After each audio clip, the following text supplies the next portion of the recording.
Hey everybody, this is Jim at freechartvideos.com. It is July 6, 2011, and about 8 o'clock here on the East Coast. And this is the S&P 500 Daily Update video, brought to you by freechartvideos.com, where we use time-honored techniques to understand modern markets. This video is for educational purposes only, and it is not intended to be used as any form of investment advice. I draw lines on charts, but you have to draw your own conclusions from your own due diligence, your own research, and make investment decisions that are suitable for your own financial situation. I don't know what your situation is, and even if I did, I'm not a licensed professional, so I got no training in this other than about 15, 16 years of observation. So let's go draw some lines on the S&P 500 chart. See what's going on. Okay, guys, we are looking at a daily chart. And I just want to remind you, we had this orange line that starts way back at the bottom of the market on 3/9/2009. The next lowest point that it hits at a glancing angle is this September 2010 low. And then you can see that we got below this line, but then we rallied back up to it, and we're kind of actually weaving in and around this line, which kind of makes me wonder, and I've wondered this out loud, and with some reasoning, makes me wonder how important this line is. I mean, it looks like it's got something going on for it technically.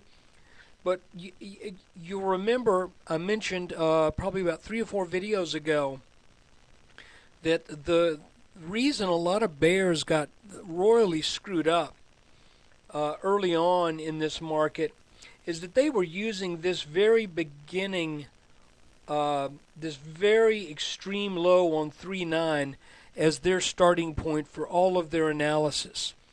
And guys, you couldn't do that. You just couldn't make it work back in 2009. So I started noticing this little channel that developed coming out of that low a few days or maybe about a week after that low was hit. Then we bounced up hard, then started a little channel that lasted for about 3 months. Then that came down, made a new low back in the early July of 2009, started going back up, tested this line again.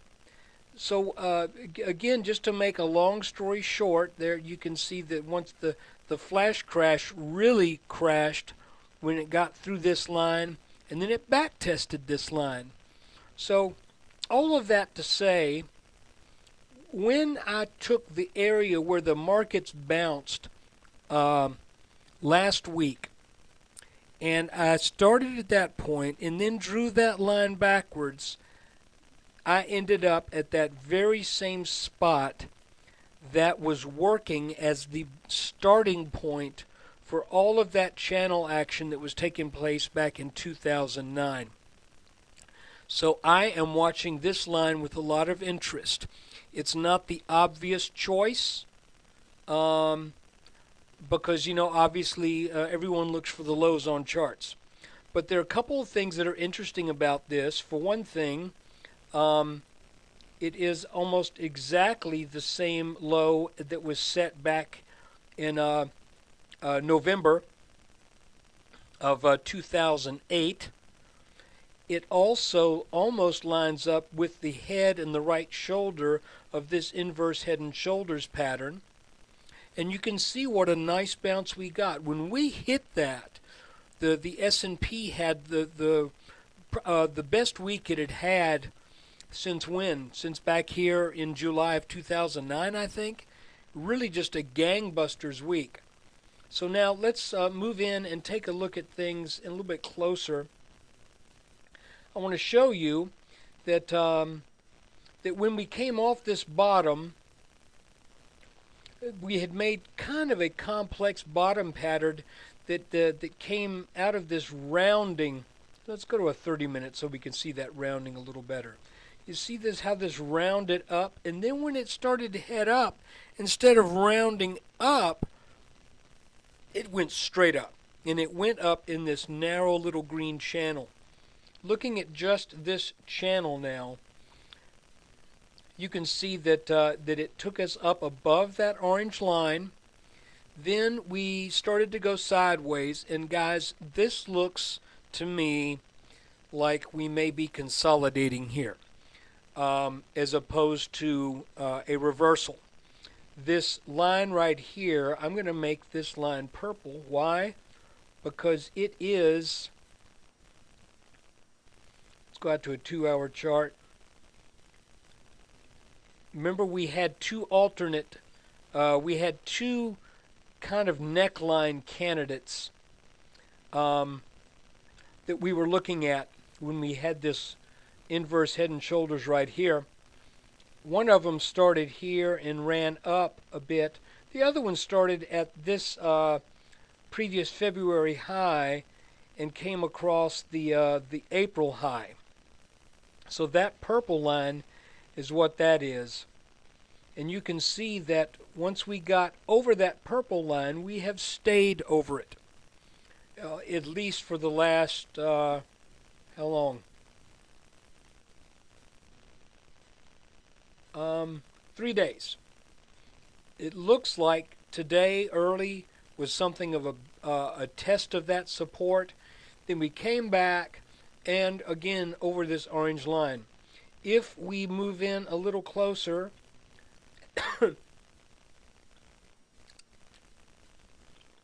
well, I think you can read my mind about now. Guys, this is looking like another inverse head and shoulders.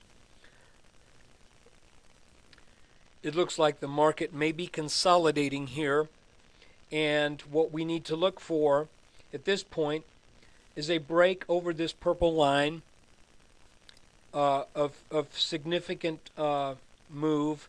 I would say if the S&P were to get to 1343, then that should be considered a breakout of this pattern, and it's not a big pattern. But it says we go to 1348. And you might think, well, that's not that big a deal. Yeah, you're right. But, you know, every step along the way where you get a horizontal area of resistance like this that gets taken out tells you that, that this is still a bull market. Because we keep getting these areas of resistance, taking them out. As opposed to in a bearish run, you'll come down and you'll bounce along a line, then you'll take it out to the downside. Right now, we're not bouncing along a line. We are hitting up against this ceiling, and we've done it 1, 2, 3, 4 times. And my guess is we're going to do it again tomorrow. And if that breaks out, then tomorrow could be a day where we're up, you know, a decent amount. We have not back tested this rising green line yet. That could happen.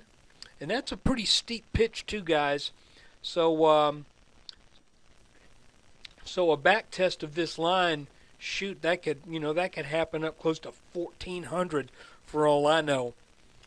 So it's looking to me like what we're getting into here with this overall pattern is something I don't really know how to describe it, to be honest with you. But I made mention, it's interesting, we've got two bottoms here. Even though this is not a bottom, we've got this this bottom right here where we really got slammed down. I think this was during all the Japan earthquake, all of the nuclear issues going on over there. So that was a very steep descent and a steep ascent. I thought we were out of the woods when we got over this line, but we come back down to basically test this level again, and again it looks like to test this line that never really happened. This time it happened on in a rounding manner, which is more indicative of a bottom, then when you have this, like right here, we've got a round top, get slammed down. Got a round top, come down.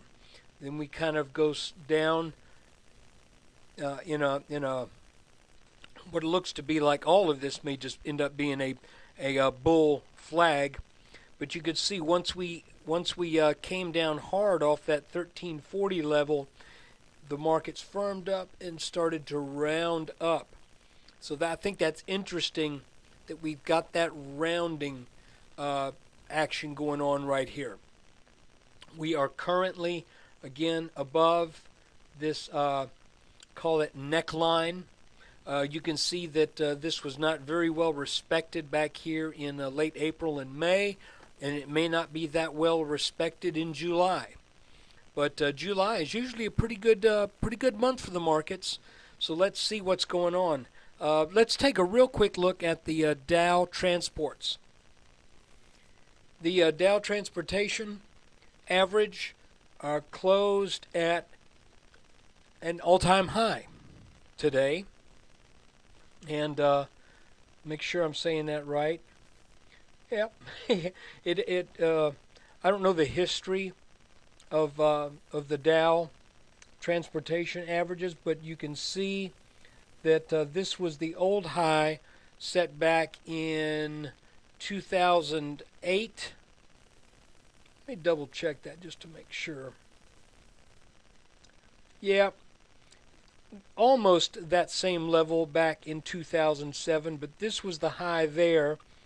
Then just last week, let's look at a daily chart.